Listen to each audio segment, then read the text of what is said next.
Okay, well, welcome everyone to today's presentation. This is another Inventables series of webinars on topics of general interest, addressing legal issues for our nonprofit and association clients. Thank you very much for joining us today. Today, we're going to be going over some insurance basics and other risk mitigation factors for nonprofits and associations. There is a chat where you can submit questions to us along the way that hopefully, if we have some time at the end, we will address.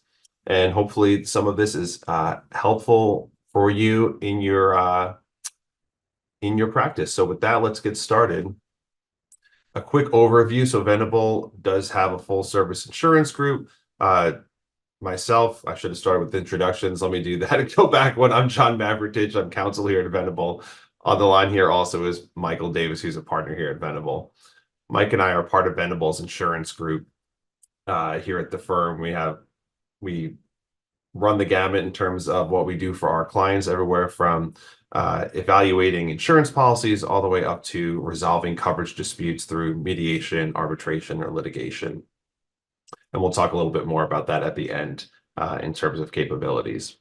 It's important to note at the outset that insurance is largely governed by state law. So depending on where you are in the country, the issues that come up and the laws that are applicable to coverage disputes will vary. And so we will cover things from a high level perspective today, but just note that it does vary across the nation from state to state. There are going to be some different rules that apply.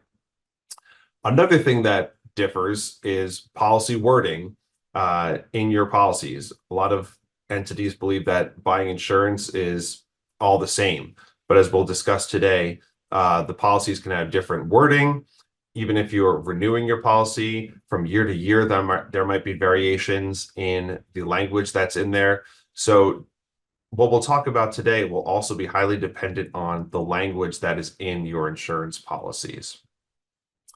Different issues also arise over the course of time. And so insurance is a marketplace that's constantly in flux, responding to different risks that have popped up. So a good example of this recently is the COVID pandemic with all of the shutdowns. We worked with many of you during that time to address issues related to event cancellations and severe restrictions on these events, which you all know are large revenue generators. For many of you, the main generator for the year. Collectively, we've recovered well over $100 million for clients that were well prepared and well insured for that unexpected event. So the name of the game with insurance oftentimes is being prepared for the unexpected. And finally, just a note of clarification, obviously we'll be talking in generalities today, providing sort of an overview of various insurance topics, but this of course is not legal advice. If you're interested in engaging Venable on some specific legal advice on your insurance program, you can of course feel free to reach out. So with all that being said, we'll start with the very basics, Insurance 101. So what is insurance? It's protection against unexpected financial loss.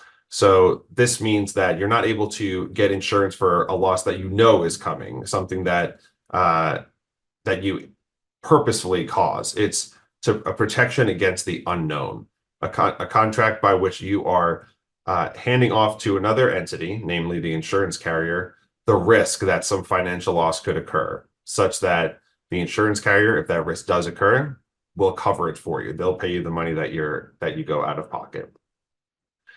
Insurance policies are, in general, divided into two different types. There's occurrence-based and there's claims-made.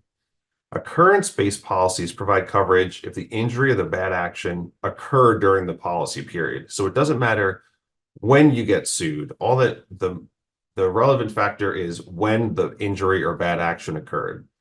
A typical example that some of you may be familiar with are asbestos exposures. If someone is saying that they were exposed to asbestos back in, let's say, the 50s or 60s, even if they bring a suit today, the policies that are most likely to respond to a suit like that are those that were in place when the occurrence occurred.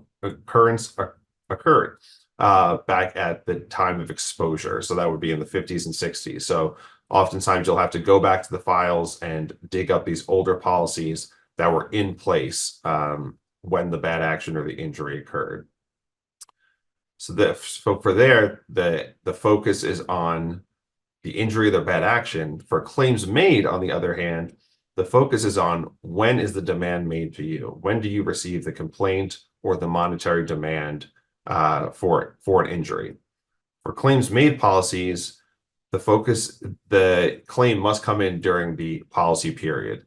It doesn't really matter when the bad action or injury occurred, although there are exceptions to that we'll talk about later. But in general, the bad action or injury can occur at any point in the past, as long as the complaint comes in during the policy period. If it's a claims made policy, those are the types of demands that it will respond to, those that come in during the policy period. So now we'll talk about sort of the basic coverage that, from our perspective, really any nonprofit or association should secure. This, regardless of whether you're small or large, how many employees you have, how much revenue you have coming in. These are sort of the basics that we would expect our clients to have coverage for. The first is commercial general liability. This is your typical policy that covers you for bodily injury or property damage. So if someone's visiting your headquarters and slips and falls and says you negligently mopped the floor while they were there, this is the type of policy that is responding. Similarly, if, let's say one of your employees is accused of causing property damage, again, that's generally going to fall under your commercial general liability policy. Second, property policy. This is what we will call first party policy. It doesn't relate to a third party coming over and claiming that you did something wrong. This is coverage for your own property. So if weather event causes damage to your headquarters building, or if there is damage to business property, such as furniture or computers or things like that, losses that you incur will generally be covered under your property policy. Third, employment practices liability. Most of you are likely familiar with this. If you have employees, there could be disputes that arise. There could be allegations that the company handled the situation wrongly, or that there was harassment or discrimination. Those are the types of policies that would be covered under employment practices liability coverage. And finally, auto policies. These in states are actually required. You're essentially required to have insurance that covers you if you cause damage to another person with an automobile. And then also, this isn't required, but collision coverage, essentially first party coverage. If your vehicle is damaged, you could have insurance that covers you for the damage caused to your vehicle. That's something that most of us are familiar with from our everyday life. And hey, John, before you go to the next slide, we should also just mention here workers' compensation, because that's also, we didn't put it on because it's typically legally required. It varies state by state, but that's mandatory for employers in virtually every state, and that would protect your employees and provide them with some benefits if they were to be injured on the job. So sorry to interrupt, but just to throw that out there in the interest. Absolutely. Thank you, Mike. Okay, so then we get to the next slide. This is what we call the usually we expect to see in place. And again, these are policies that I think most larger nonprofits and associations have, but there could be situations where it's not really necessary. So starting at the top, umbrella or excess coverage. What does that mean? This is essentially an insurance policy that sits on top of a primary insurance policy. So for example, let's say you have $2 million in limits on your commercial general liability policy, but you think additional amounts of coverage are necessary, and for whatever reason you're not able to get that additional coverage from your general liability carrier, you would go out and buy an umbrella or excess policy that says, once you deplete those $2 million, we'll kick in and we'll cover you up to, let's say, 5 million or 10 million or something along those lines. And you can build those layers of insurance into what's typically called a tower of insurance. to get to the amount of coverage that you feel is needed. Next is directors and officers liability. This generally will cover directors, officers, the company itself, and some others. Sometimes employees are covered. This generally covers you for a very basic term of wrongful acts, which is usually the term used in the policy. It's very generalized. Typically, the way it's pared back is through the use of exclusions, but this you can think of as negligent acts or allegations of wrongful actions in the course of working on behalf of, in this case, the nonprofit or association. Cyber policies are first party and third party coverage typically. So an example here is, let's say you have a cyber attack that freezes up your system and you're not able to access, let's say, for example, your donor database. You have to pay some sort of ransom to the hacker or to a criminal that causes this. You can have insurance that covers that. Similarly, can also be third-party coverage under a cyber policy. So an example of that is if a bad actor gets into your system, takes the personal information of, let's say, donors or others that is stored in the system, and reveals that private information publicly. There are state laws that impose fines and damages upon entities that don't properly protect the personal information of others. And so you could have insurance that covers you in those instances. Event cancellation insurance. This is what I referenced earlier with regard to the COVID-19 pandemic, where we worked with many of you, where if you have a large revenue generating event and for a variety of reasons it's not able to occur, you can have insurance in place that covers you for the lost revenue or the incurred expenses for an event that is canceled or is restricted. And finally, fiduciary liability. This is if your nonprofit or association has some sort of benefit plan, like a 401k or health benefits. If there's allegations of wrongful management of those plans, this is insurance that covers you in those instances. One interesting thing to note before John moves on is that, some of these policies are written specifically for a specific event. So like event cancellation would be geared to a specific event. You wouldn't sort of buy a cover everything event cancellation policy and it would last for a year and would cover any events you might have. This is a policy you buy for a specific event or series of events that are listed in the policy. So it's a little bit different than some of the other types of insurance that John's been describing. Yep, absolutely. And that's sort of goes to the importance of carefully reviewing those policies, right? Because I know we have worked with folks in the past who have some events on the schedule of insured events, but some that didn't make it on for whatever reason. And that can obviously be a problem if there's an issue, if there's a cancellation. And then we have more specialized types of insurance that are maybe a little less common, and depending on the size of your nonprofit, the type of work that you're doing, the type of risk profile might be appropriate. So product liability, that's essentially if you're selling products and folks say that a product that you provided causes them injury. Environmental insurance is specialized insurance that will cover an entity for cleanup obligations it might have with regard to contamination that is released to the environment. Professional liability insurance, also known as errors and omissions, or here abbreviated as E&O, is for entities that are providing specialized services. A typical example are lawyers or doctors, but really it could be a host of different things. If you are providing specialized services for someone pursuant to a contract, you will need special insurance to cover you for providing those services if someone comes along and says that you negligently performed them. Builder's risk, I won't go into too much detail. It has to do with construction of facilities and ensuring that that's done on time, on budget, and no injuries.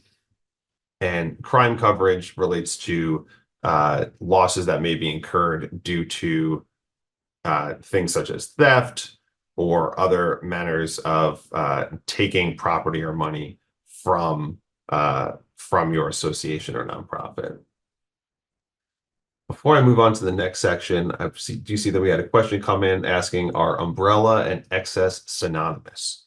They are not. And Mike, feel free to jump in here. Oftentimes, they are usually very similar, but an umbrella policy looks more like a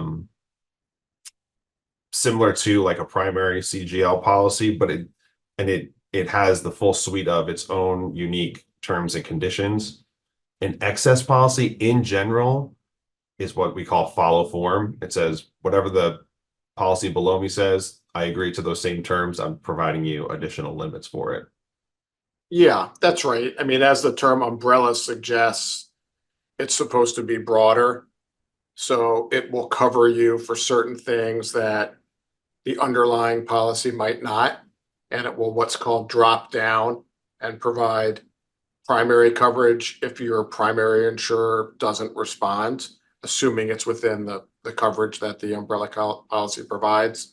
And as John said, excess is typically fairly similar, if not identical, to the underlying policy. Yeah, that's the main difference. Yeah. We're getting a bunch of good questions. I'll try to run through these real quick before we move on to the next section. Someone asked, how about media insurance to protect against IP infringement? Yes, I would say that's another form of specialized. We would put that in the less common column here. Media insurance is, I would say there's not any general description of it, but yes, that is one type of coverage that can be available under media insurance, allegations of IP infringement. Someone asked for crime coverage. Does it cover theft from all parties, such as from employees, vendors, or volunteers? You always have to check the wording of the policy, but in general, yes, those are types of theft that are covered, and those I would say are the primary types of claims that we've seen on crime policies that we work on are employee theft. Yeah, but it is important to check because many companies' forms don't cover theft by your own employees. They cover theft by others. And so you'd want to look into that because some insurers will cover theft by your own employees. And obviously it's nice to have both, particularly, if one of your employees works with an outside entity to commit a theft, an inside job or something like that. It's nice to have the broader coverage. Yep. And I'm going to do one more of these, and then the rest we'll try to get to at the end or in the Q&A. This is a favorite of Mike and mine, though. We have a question. Given that some policies are occurrence-based, how long should you retain those documents? The answer is forever. I can't stress enough how often we deal with entities that have been around for a long time, and they unfortunately don't have their occurrence-based policies from the 70s, 60s, 50s. And sometimes we're able to reconstruct them. That's something that we work a lot on. Each state has its own unique rules with regard to evidence you can use to prove that you had insurance back during that time. But the simplest way to show that you had that coverage is to have the actual policy documents. So I would say invest in a good fireproof safe and just keep those occurrence-based policies there forever. Okay, great. I will come back to the rest of those questions that I just don't want to fall too far behind here. Okay, so here's a question that we get pretty frequently. How much insurance do I need? This is largely a business question. It's something that can be discussed with your internal risk management team and also with your broker. But sometimes it is a legal question. You might be a party to a contract that requires a specific amount of insurance. So it's important to check your contracts and see if you are obligated to provide a certain amount, in which case, that you at least have your minimum. You might want to have even more than what's required, but at least you know the baseline. Otherwise, there's a number of things that you want to consider. For example, what does a worst case scenario look like? With each individual policy and what it covers, what are we protecting against and how bad of a loss could there be? If defense costs erode the limits, will the remaining limits be adequate for settlements or judgments?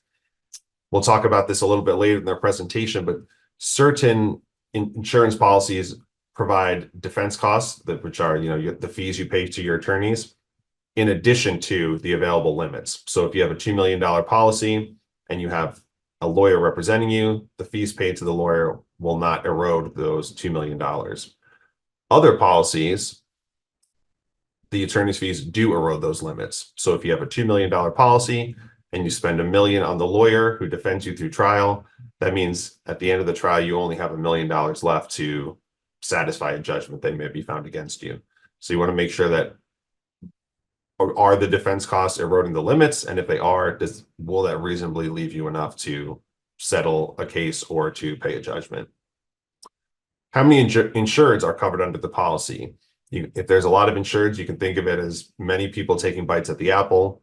If there's many of them, they could eat up the limits pretty quickly. And finally, do you have other options to cover the loss, such as contractual indemnities, or is insurance your only protection? Oftentimes, parties will have protection from contractual counterparties.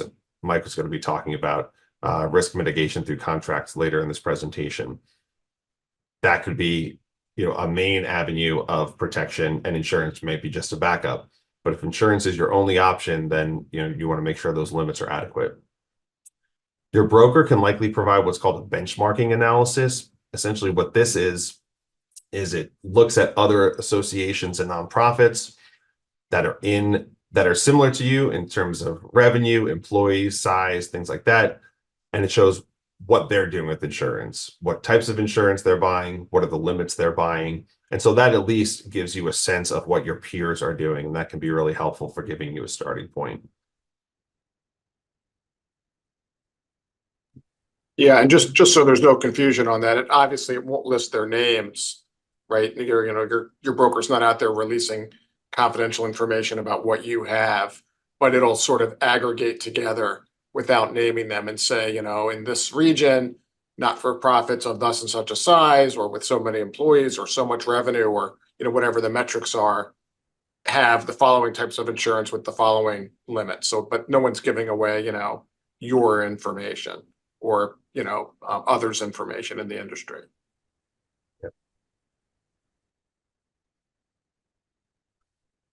Okay, so the role of the broker and the role of the lawyer, these are two parties that are often involved in placing your insurance and also involved in making claims and potentially getting involved in coverage disputes. And sometimes it's a little unclear the role of each. So we thought it might be helpful to provide a little bit of description and some analogies here. So the role of the broker is essentially to gather all of your available options that are in the marketplace and show you how they differ from each other. So we think of it as similar to buying a car. You show up, it's a large car lot, there's a bunch of different options, and you have a person showing you the differences between the different cars. This one has different bells and whistles. This one is a little bit cheaper, but it doesn't have the bells and whistles, and they help you make the decision as to what is best suited for you. If you have a broker that you ask them to help with finding general liability coverage and they come back with one for you to purchase, our recommendation is always to push the broker on that. Maybe that was the only one available on the market, but is not usually the case. There's usually options out there, and part of the broker's role is to explain to you what the different options are, how they compare to each other, and help you decide what's the best fit. The broker also is typically involved in providing notice to the insurance carriers, since they have at least some relationship with the carriers. They're often involved in providing those initial submissions of claims. So then you have the lawyer. So the lawyer we think of as more of, like we have here, our friend who takes out the microscope and takes a hard look at the policy and, might find some gaps or some issues that you need to consider. Oftentimes we'll look at associations or nonprofits that have a whole insurance program, and we'll review it all as a complete whole to see, where are the gaps, where are there issues that need to be addressed. is also the important aspect of communications with your lawyer about legal issues are privileged. So you don't have to worry about them potentially coming out later in litigation. This is an important distinction from brokers. Your communications with your broker are not privileged. And so if there's any concern about disclosure there, those are not protected from disclosure. The lawyer is also typically the lead if there is ever a coverage dispute with regard to a claim. So if you submit a claim, the insurance carrier says this is not covered, the lawyer is the one typically who will look at the claim, compare it to the policy, and see if there is a colorable basis to push back on the carrier and potentially dispute their decision. Separately, apart from serving as what we would call coverage counsel, the lawyer helping you with your insurance, you'll also have a lawyer for covered claims that is appointed to defend you. So if someone says that you have wronged them and that claim gets submitted to the insurance carrier, and the insurance carrier agrees that the claim is covered, they'll appoint or approve defense counsel, and that defense counsel will be the one that defends you against that claim. Yeah, and maybe one thing to note is that, some brokers do stray into some of the other areas, particularly some of the larger, more sophisticated brokers, and they may be able to play a very valuable role in a coverage dispute because of their relationship with the insurer, or because their knowledge of the policy or the intent behind particular wording. So, this isn't meant to sort of say brokers can't be involved in any of these other things. Obviously, they can, and in certain circumstances, can be quite helpful. Yep. And a lot of the larger brokers we work with will actually have a lawyer on staff who develop a name of, claim advocate or something like that, who, like Mike said, is often a very important partner in pursuing those coverage disputes.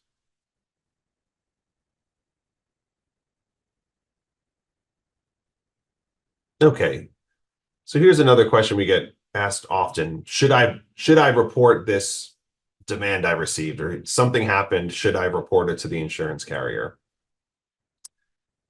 Our view is that in general, insureds should notify their insurance carriers anytime they become aware of an event that could result in a covered claim. This will, what we say, hold the spot under the current insurance policy. So the reason that we often see clients hesitant to submit either demands they receive or letters that insinuate that a demand will be coming in the future is the concern that the premium might go up.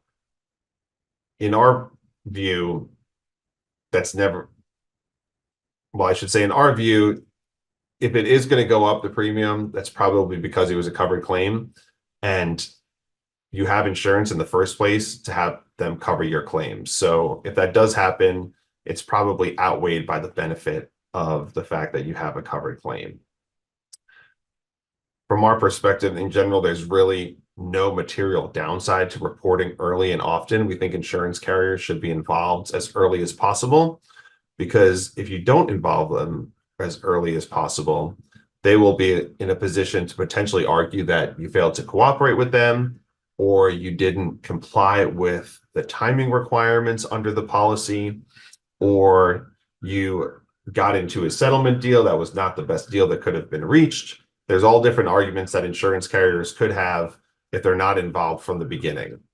So there's real downside to not including them from the outset, whereas, at least putting insurance carriers on notice right from the get-go, in our experience, does not have any material downside. And this might be And one thing to note there too, sorry, John, is that, you might get a notice for a claim that you think is quite modest and perhaps is likely to be resolved within your deductible. And so you might say to yourself, well, I'm not going to report this. We generally think that's not wise. Among other reasons, many policies require reporting. It's mandatory. Not every policy, but many. So technically that's a breach of the policy, which could have ramifications. And secondly, as many of you are probably aware, a claim that comes in and, at the initial stages perhaps seems, not terribly serious, can change. And if you haven't put the insurance carrier on notice, they can say they were prejudiced by late notice, and they frequently do. Doesn't mean that they actually were prejudiced, but by not notifying them, you're giving them an argument to limit or deny coverage that you wouldn't give them if you just asked your broker to tell them about the claim. Then you could even inform the insurance carrier, at this point, we believe this is likely to be handled, within the deductible, but we wanted to give you timely notice and we'll let you know if that changes. That's probably okay too. And then one other example in terms of just hold the spot, just to sort of call it out a little more specifically, as John mentioned at the beginning, you have claims made policies and occurrence policies. And so if if a claims made policy is getting near expiration, you can report something and sort of tag it back to that prior policy year. You have to look at your exact policy wording to see how that works, but that's quite common. And so that's a real benefit of submitting the claim, before those policies expire, because if you don't do that, you'll get into a situation where next year's carrier says, well, that relates back. And last year's carrier says, no, you didn't tell me. And you get in this pointing where no one's covering it. And, obviously, that's the worst place to be. Sorry, John, I think I interrupted you. Nope. No, not at all. Oh, actually, that was going to, I'm being reminded to share the CLE code, which I'll do now. The CLE code for those who need it is insurance 2024. No space or anything, just the word insurance 2024.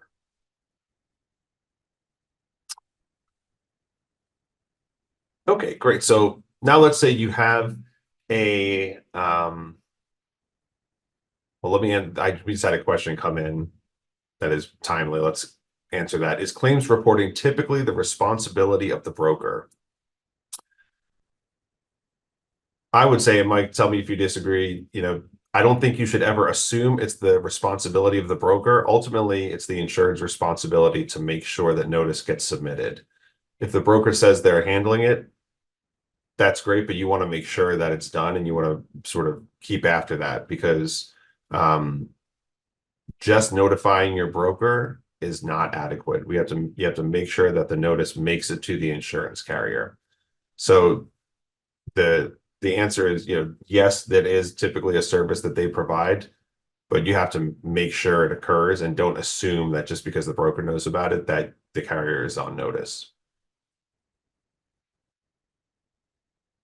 Anything to add there, Mike? No, that's 100% correct. And, many people confuse their broker with their insurance carrier. It's kind of like, if you're buying a house, you have a broker that helps you. They're your agent, but, they're not the one you actually buy the house from. Sort of the same thing with insurance. Your broker is helping you, like John mentioned at the beginning, to find the best coverage and at the best value and what's tailored to your business and your risks.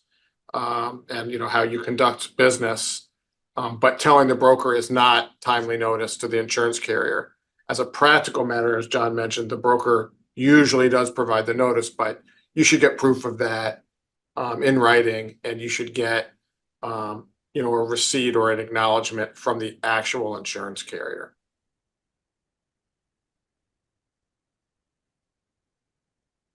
Okay. So let's say you had a claim, you submit it to the carrier and coverage is triggered. That's great. But now what? One of the first things that will happen is the insurance carrier will appoint defense counsel. Now, this works different for different policies. If it's a duty to defend policy, a policy that says in the language that the carrier has the right and duty to defend you, the carrier generally has the right to appoint defense counsel. If the policy is a duty to reimburse policy, which in general will say in there the insured is responsible for defending itself, we will just pay your legal bills, then usually you, the insured, have the right to select defense counsel.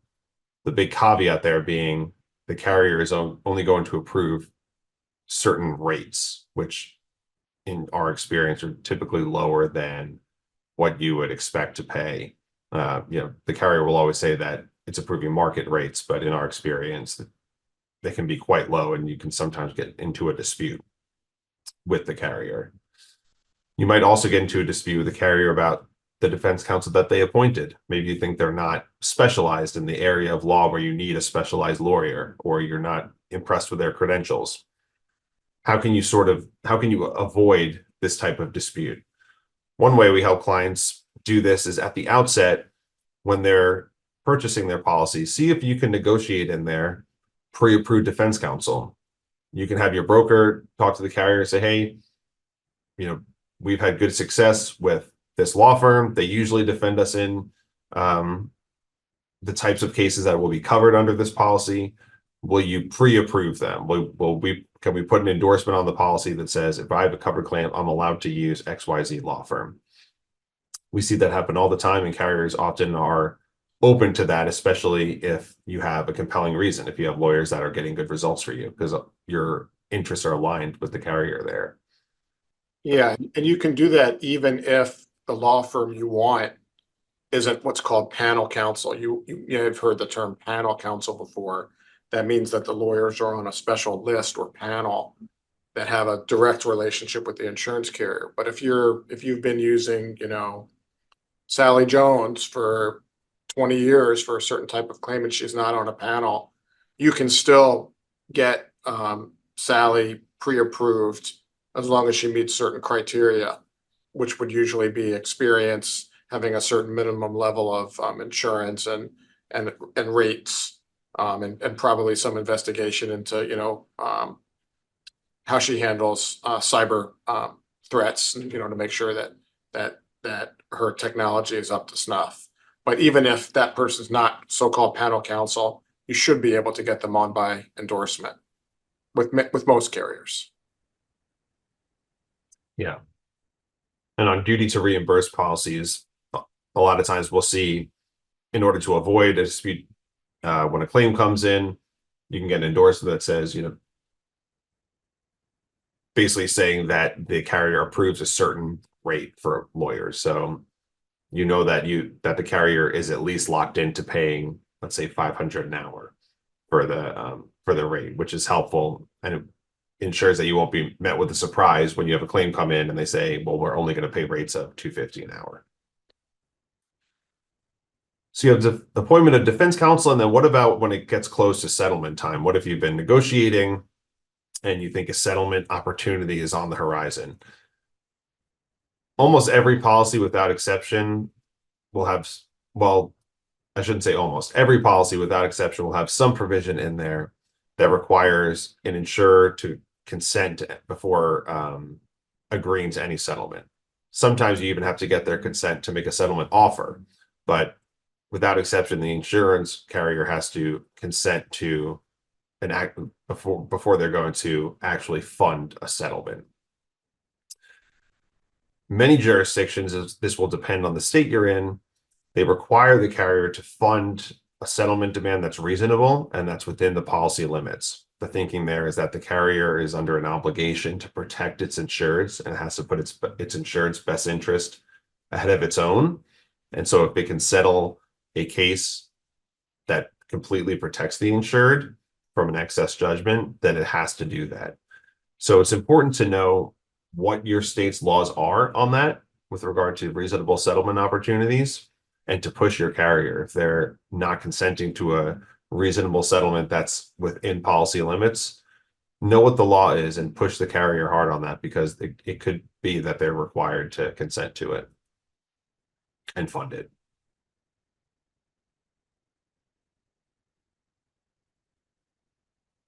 Okay. And then in closing out this part of the presentation, we just had a couple quick hits of common insurance issues that we often speak to clients about. So one of them we've already covered, defense costs, whether they're inside or outside limits. it's best to have a policy where your defense costs are outside the limits. That way, those limits are preserved and they can be used for funding a settlement or judgment that may occur. Most general liability policies, for everyone's reference, are usually outside limits. Other policies, it varies. Exclusions.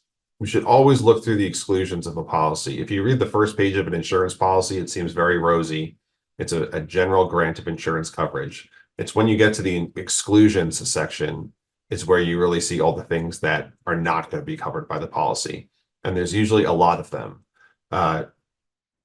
There's a lot that are standard, and you likely will not be able to get a policy that doesn't include them. But a lot of them can be either negotiated out of a policy or at least narrowed so that the policy is fitting what you need it to do. A retroactive date, this is something that comes up in claims made policies. Remember, we said for claims made policies, in terms of timing, what matters is when the demand or the complaint comes in. That is generally true. However, your claims made policy might have something in there called a retroactive date, or sometimes it's called a continuity date. And that is in there, and it says, if you're alleged to have done anything before this date, we're not covering it. So that, really takes away from a lot of the benefit of having a claims made policy. If you have a claims made policy, ideally you're not worried about when you're alleged to have committed the wrong act. All you care about is that the claim came in during the policy period. So we encourage clients to check for that when they're purchasing policies, and to either negotiate for a retroactive date, for there to be no retroactive date, or at least as far back as possible so that this issue doesn't arise.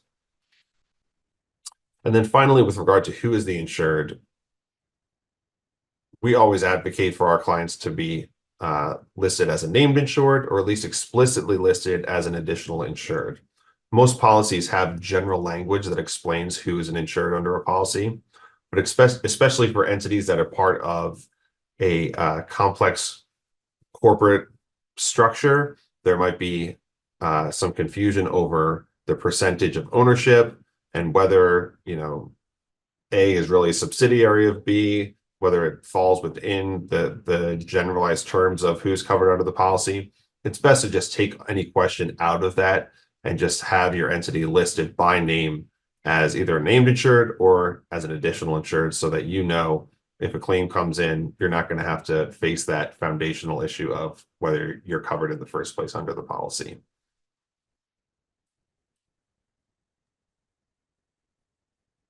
Anything on those, Mike?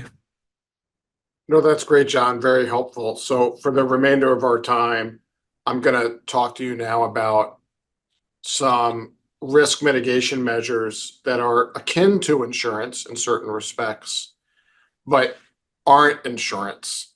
And the main one that I'm going to focus on is using contracts.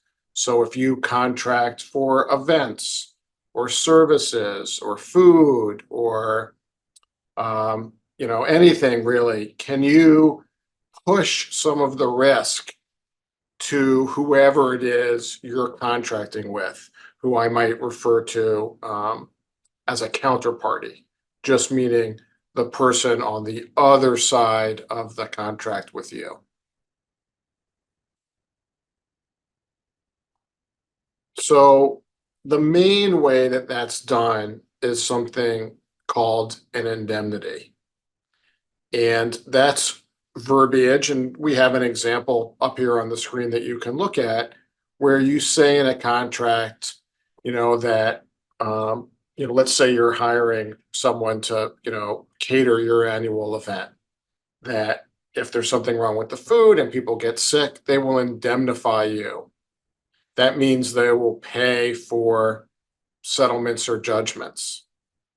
We like to have in the indemnity that they will also defend you.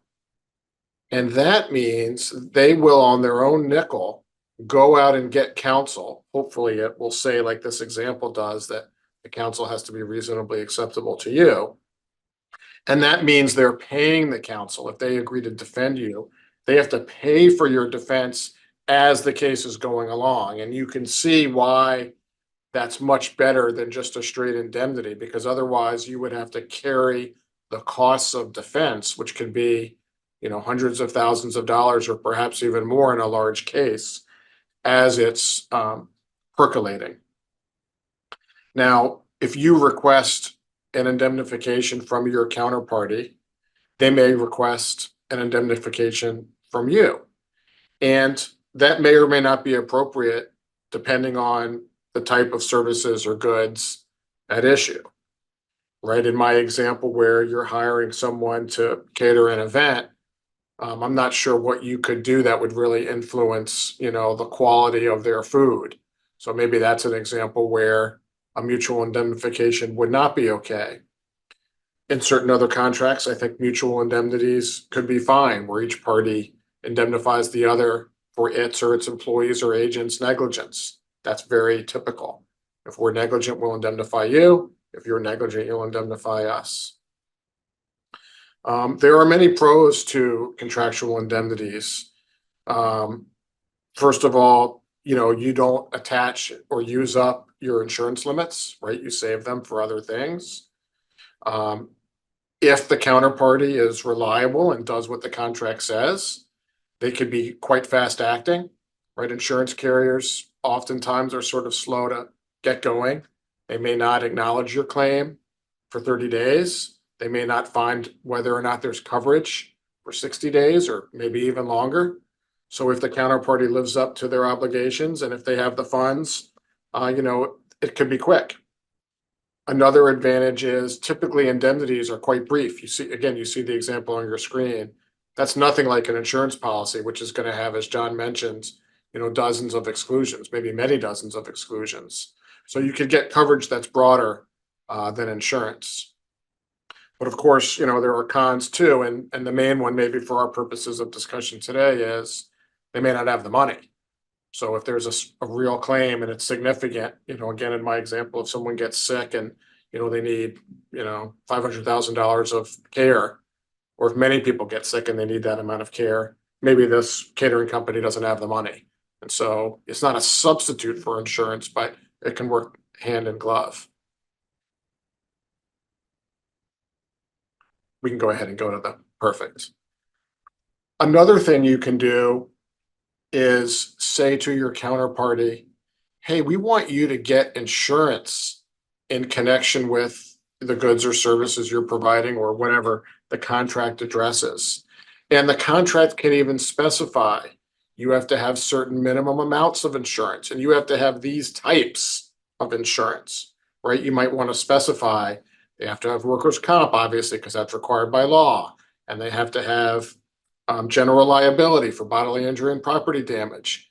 Maybe they're providing professional services, so you'd want E&O coverage. Maybe you'd want crime coverage. I mean, it would depend on what they're doing. But you can specify the minimum types and limits. If you don't specify that, they may have no insurance. You can specify that you want to be an additional insured under their policies, so that their policies respond first and your own policies would only respond if theirs don't, or if their limits are eroded. That's also very prudent practice. And that's, what's alluded to there in the third bullet point about making their insurance primary. By that, I mean their insurance would go first before yours. You can specify insurance carrier ratings. So you can say, look, you can't just go out and get insurance from anyone. You have to buy insurance from a highly rated, i.e., a financially solvent and highly rated insurance carrier. Another topic typically addressed is waivers of subrogation. So it's a confusing word, but the concept is very simple. If you ask your counterparty to go out and get insurance, you want them to waive subrogation against you, such that whatever it is that other insurer pays, if they think you are at fault, they cannot get it from you. So again, in my example of hiring someone to cater an event, even if one of your employees tripped over the plug and unplugged it, and that's why it wasn't refrigerated, and that's what made people sick, the waiver of subrogation would prevent them from coming back and saying after they paid $500,000 in our example, coming back and saying, well, you have to pay that back because this is really your fault. It would stop everything there. That's what a waiver of subrogation is. And it's typically a good idea, not in every case, but I would say in most cases. If you do require your counterparty to have insurance in the contract, or even if you don't, but they just tell you on the side what insurance they have, most companies and businesses rely on certificates of insurance. But surprisingly to non-lawyers, certificates of insurance are non-binding, meaning if you get a certificate of insurance and it says XYZ entity has $1 million of insurance from, AIG or Chubb or some insurance carrier, that is not binding on AIG or Chubb or that other insurance carrier. So if it's wrong, you can't take it to them and enforce it. So if it's an important contract and it's important that they have insurance, don't rely on a certificate of insurance. Get a copy of the insurance policy. And if they need to redact some portions of it, that's okay, right? Maybe they don't want to tell you what their premium is. That's all right. But you need something with an insurance carrier's signature, not just something from a broker, because mistakes happen and you want to have something that you can enforce.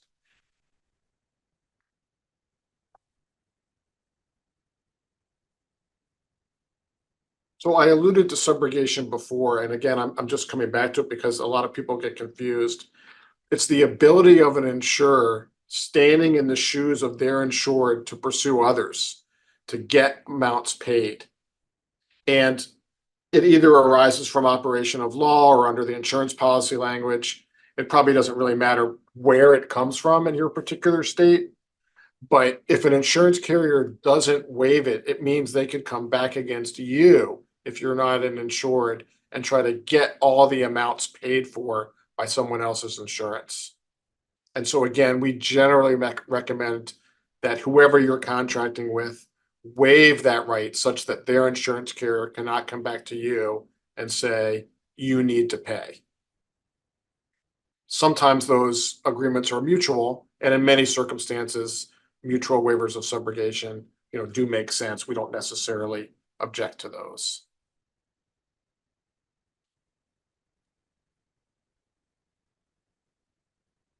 So let us close out with mentioning a few areas where Venable can help you with your insurance needs. As John mentioned at the beginning, we can advise regarding coverage needs to address your particular risk profile. Maybe you have events with minors where you're going, outside or in the field and rafting or going into the backcountry or doing other things that pose a risk of injury. Or maybe you're very active on the web or with cyber. Or maybe you have a lot of payment information and you're concerned that you could get hacked and the payment information could be released. Or maybe you own real estate and the real estate used to be used for a gas station or an industrial usage, and maybe there's contamination underground that no one's asked you to address, but it could happen in the future. We can review your risks with you, review what risks you're able to allocate in your contracts, and focus on the ones that you aren't able to allocate, or on ones that, if the risk did occur, could be substantial to your bottom line. We can evaluate claims and potential claims for coverage under your policy and advise you if a claim or threat of a claim comes in, are you likely to be covered or not? And we can help you when those claims come in communicating with insurers. John mentioned at the beginning that the broker typically gives the notice, but after that, especially if they don't just accept coverage, if the insurer just doesn't accept coverage, we can be helpful in advocating for coverage, writing letters, mediating, arbitrating, etc., if coverage doesn't come through in the way that you expected when you bought the policy based on its wording. We can help give general risk management advice as to best practices in your industry, whether that would be, getting waivers or disclaimers from people that you invite to certain events, or certain types of precautions you might want to take before undertaking certain activities, or looking at your contracts and evaluating your indemnification clauses. Another service we provide is, someone had asked before, well, how long should I keep my policies? Let's say you throw them out or there's a flood and you don't have them and you get a claim that relates back to an old insurance policy and you can't find it. There's a whole art and science to lost policies. And even if you can't find the policy, finding evidence of the policy that a court in that state will deem sufficient. And we've had quite good track record in getting insurance carriers to acknowledge coverage under lost policies, even when the policies themselves can't be found. And then there's a variety of, other issues. There's something called captive insurance that we haven't touched on today, but it's become fairly popular. There's pool insurance. That's where captives kind of get together and self-insure. There are third-party claims handler issues. If you're a larger organization, you might have a TPA or third-party administrator that handles your claims, and all sorts of other ways to address and mitigate risk, such that if there's a problem, you're able to, mitigate what you will be financially responsible for. So those are the types of things that we can help you with. And as John mentioned, we have a very large and sophisticated not-for-profit practice who's really adept at looking at these issues from your perspective. So let me see what time it is, if we have time for any questions. I guess we've got a couple of minutes left. A couple minutes, and we have a lot of really good questions, actually. So I'm going to start running through them. I hope we can get to all of them. I'm not sure if this thing self-destructs exactly at 1:30, but I guess we'll find out. Someone asks, is media liability built into D&O policies? No, that's not standard. It might be built into some D&O policies, but that, in my experience, is not standard. What about insurance covering organizational volunteers or participants at events or trainings? That's a great one, and that's actually something we see a lot with nonprofit and association clients. Often, where I see that address is by endorsement. We'll often see there's specialized endorsements that broaden your coverage to make sure that they cover those folks that are volunteering for you or just working for you, on an event by event basis. So that's a really important one, because especially if you think of at events, let's say, one of those volunteers is the person allegedly responsible for something, you really want to make sure that person is within coverage. Does E&O cover wrongful termination of employees? No, it does not. E&O, that's short for errors and omissions. That's the professional liability coverage we were speaking about earlier. Wrongful termination would fall under, it's commonly abbreviated as EPL. It's employment practices liability. Types of policies to protect against a vendor's theft. I mean, you would want to have a crime policy that ensures that it covers, you want to ensure that it covers theft by vendors. Mike, can you think of any other that addresses that? Maybe property?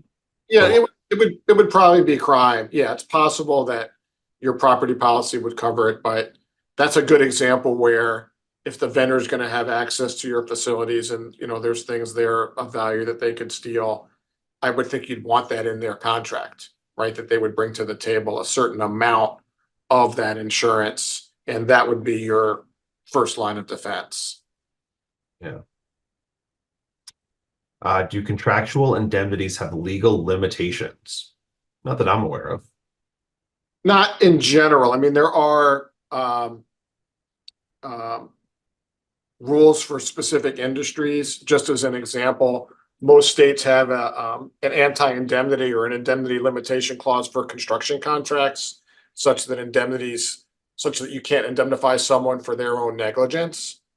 But in general, John's right, no. But in certain circumstances, there are limits as to what private parties can agree to, or there'll be unenforceable as void as against public policy. Also,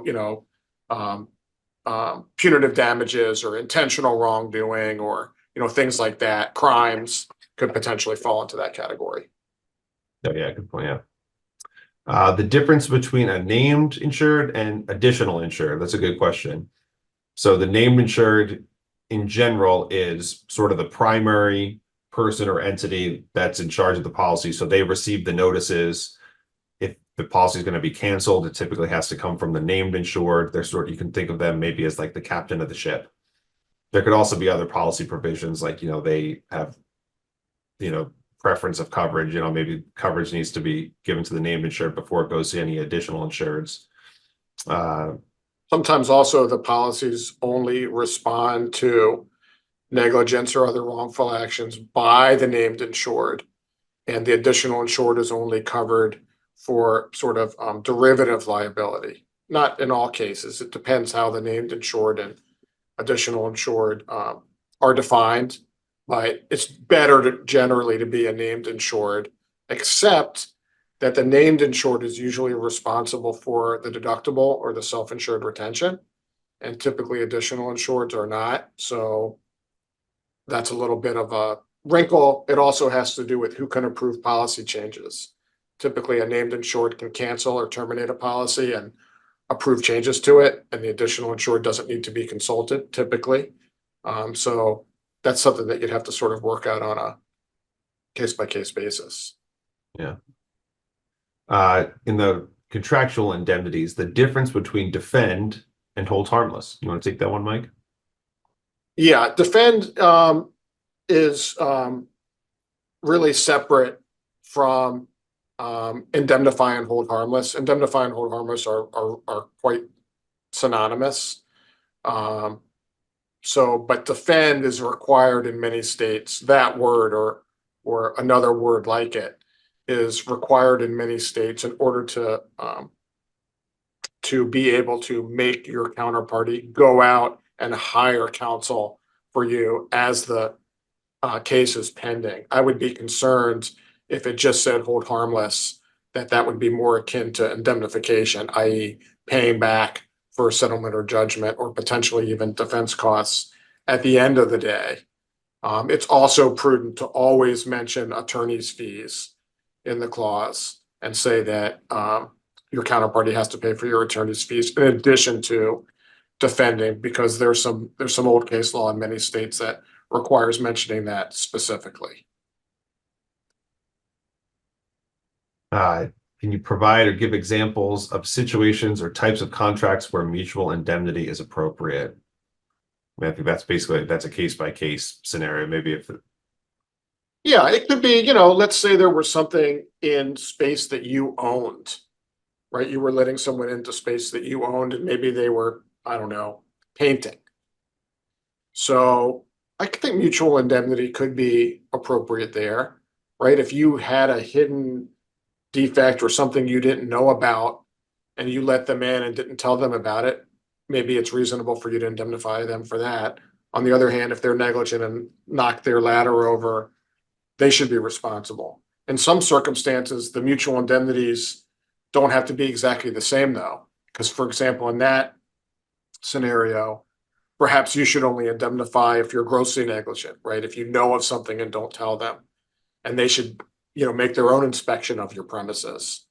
I'm not saying they would have to be the same, but I think in general, what you shoot for is risks that you are best situated to protect against might be something where you would take responsibility, and risks that they are best situated to defend against and address would be ones that would be allocated into their bucket. But mutual indemnities are quite common, I would say, especially for not-for-profits and associations. If you have the benefit of a contractual indemnity, should you still notify your own insurance company with the caveat that you believe it is covered by another party? Yes. I think we can just leave it at that, right? Can you be an additional insured on any type of policy, or do some prohibit it? So I would say that, the the term additional insured is most commonly seen for general liability policies, but the concept of ensuring that you are an insured under any type of policy is something that can be accommodated. If it's not, There are certain exceptions. I mean, E&O or professional. yes, sure, yeah. Providing those professional services, you can't be an additional insured. Workers' comp, if you're not a co-employer, you can't be, added to that. Auto, if you're not driving their autos or using their automobiles, probably is one where you wouldn't be added. Mhm. So yeah, it depends. But CGL for sure. And probably also environmental. You should be added. D&O, no, you can't get added really to someone else's D&O absent unusual circumstances. So it depends. But generally, CGL is the main one. And then, perhaps some of the specialty lines like property, depending, or environmental.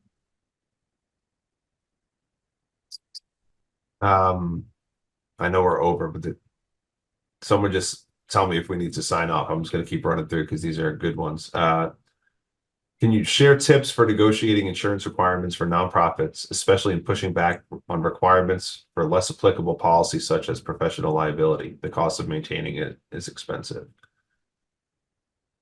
Yeah, I mean, I've got a tip there, which is the main reason people want, well, a main reason people want professional liability coverage is because most CGL policies exclude that, right? There'll be an exclusion in the long list that John mentioned of professional errors or omissions. And if you're not doing anything that's professional, I would suggest getting your CGL carrier to narrow that definition so that it's crystal clear that you're not doing it. And in that way, you probably have less need for a professional policy if you're really not providing professional services. So that's one example that we've had some good success with. Also, if your professional services are not particularly risky and you have a claims history that's quite good, maybe even no claims or de minimis claims, that's something that you can use to keep your costs down, as is, a higher deductible.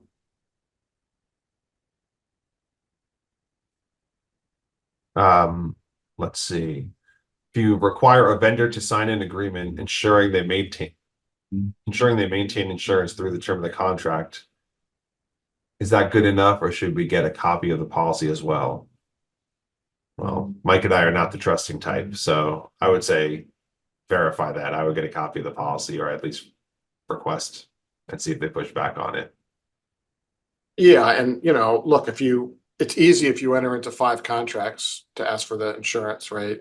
If you enter into 1,000 contracts, maybe that's hard. So maybe you want to do an audit where you look at some percentage, or you look at your contracts that you're most concerned about. Maybe they have the highest risk. So we're not saying you need to do something commercially unreasonable, but you'd be surprised how many companies, particularly less sophisticated, smaller companies, say that they're going to have X or Y or Z insurance, and then they don't. Yeah. And what about a declarations page? Can that be a good substitute for asking for the whole policy? I wouldn't say it's a substitute, but I would say it's a step up from a certificate of insurance. Yeah, at least if it's signed, it's something that could be enforced against the insurance carrier. Now, you don't know what the terms are. Yeah. Declarations page has minimal information, or not minimal. Summary information is probably a better term. And it can be changed by endorsement, right? So just because something is on the declarations page doesn't mean it's not changed by endorsement 72 on page 200. So, but it's better than nothing. Yeah. Yeah, someone asked, so the certificate of liability is not the same as the insurance policy. That's correct. They are not the same. Let's see. In order for a counterparty's insurance to be primary, can you simply specify that in the contract, or do you need to be added as an additional insured to the insurance policy? I handle that one, Mike. Sure. I mean, it's really neither. it's good to specify it in the contract, but what will make it primary is what it says versus what your policy says. And usually there'll be what's called an other insurance clause, and it will talk about what happens if there's other insurance. And what you want is for your counterparty's insurance to say that their policy is primary and non-contributory, meaning they pay first. And just putting that in the contract doesn't necessarily do the trick. You'd have to look and see what's in their policy, but that's a good way to do it. And what was the second? I don't have the question up on my screen. What was the second part of that? Can you simply specify that in the contract, or do you need to be added as an additional insurer to the insurance? Yeah, adding as additional insured is different from what's primary. That just means that claims against you will also be covered, at least claims that are derivative and maybe more broadly. So that just means that you have direct access. That's really not the same as whether the policy is primary or not. Yeah. Okay, I think we have time for one more. That's a good one. Do you need waiver of subrogation if coverage is primary and non-contributory? Yes, they're different concepts. Now, if you're added as an insured, technically, you probably don't need waiver of subrogation because an insured is not supposed to be liable for subrogation, but I would still put it in my contracts. It can't hurt. And we've seen so many claims where there's been subrogation where that's really not what, our client expected or intended. I would put it in just, to put the nail in that coffin. Well, thank you everyone for sharing your time with us today. John and I would be happy to catch up with anyone offline whose question we didn't get to, or if you have follow-up. And John, do you want to give just once more? I don't see it on my screen. Was it insurance 2024? That's right. Yep. All one word. Insurance 2024 is the CLE code. Again, thank you so much. Thanks, everyone.